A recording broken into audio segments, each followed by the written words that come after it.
Aloha no kaimi kahua o kaula piko pea ko amaya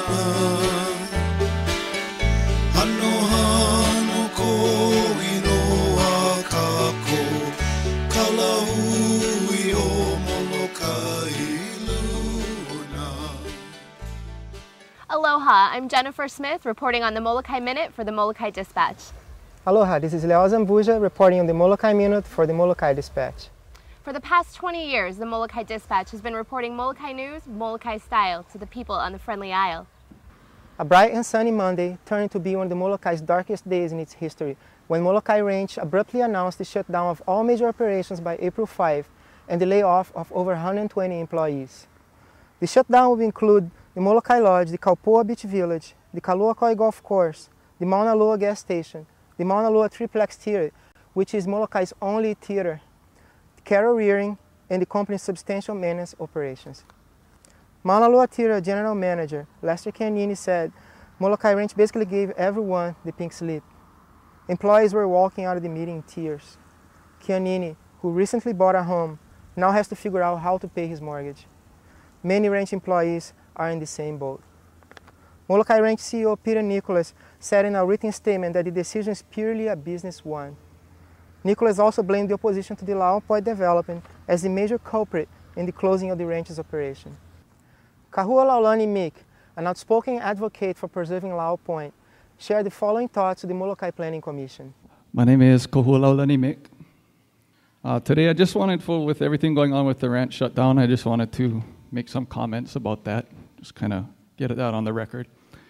I do have a letter here from the Honolulu Advertiser from Molokai Oha trustee Colette Machado, talking about how the recent closing of Molokai Ranch is a sad story of how the angry and unreasonable voices of a minority of Molokai residents caused the rest of the Friendly Isle to suffer, and that these loud activists caused the politicians to stop the project.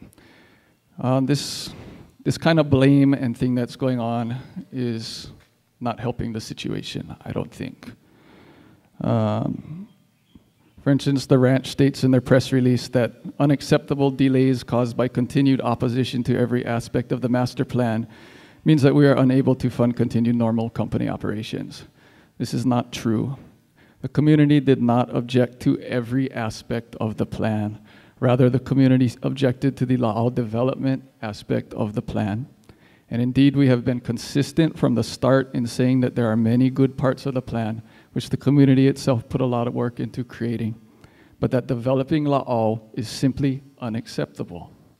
We have also been consistent in saying to Molokai Ranch and plan supporters, including Trustee Machado, let's all come back to the table and find solutions to this issue.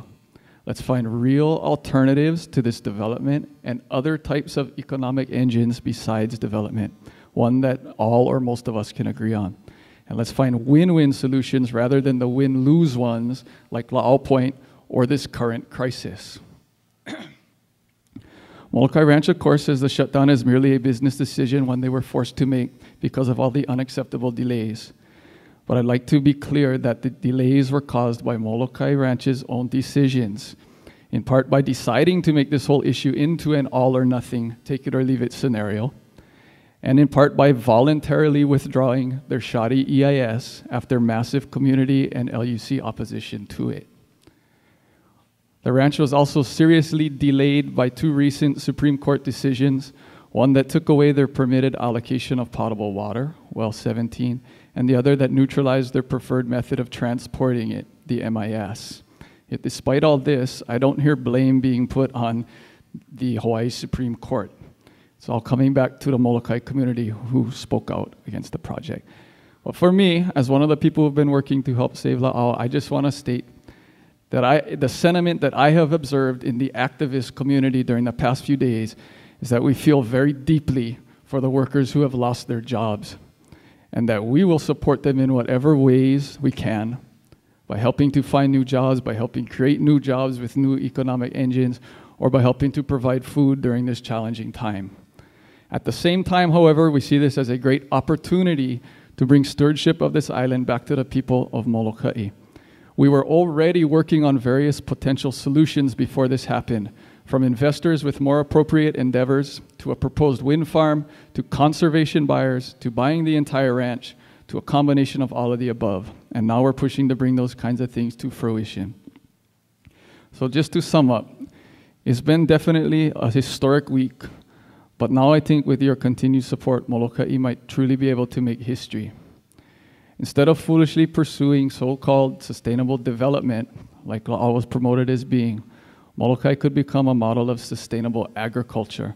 It could become a much-needed example of food and economic self-sufficiency, environmental stewardship, and energy independence. With culturally appropriate business endeavors, Molokai could not only be a continuing piko of Hawaiian culture and aloha, but also could become a truly sustainable and self-sufficient community. We can return to Pono, Ho'i ka Pono, and we truly can keep Molokai Molokai. In the day after the announcement, Nicholas was spotted in Holehua Airport, waiting for a flight to leave Molokai. He, along with Upper Ranch Management, John Sabas and John Pellet, have not responded to any calls by the Molokai dispatch staff. Mahalo for joining us. I'm Jennifer Smith, reporting on the Molokai Minute for the Molokai Dispatch. And I'm Leo Zambuja, reporting on the Molokai Minute for the Molokai Dispatch.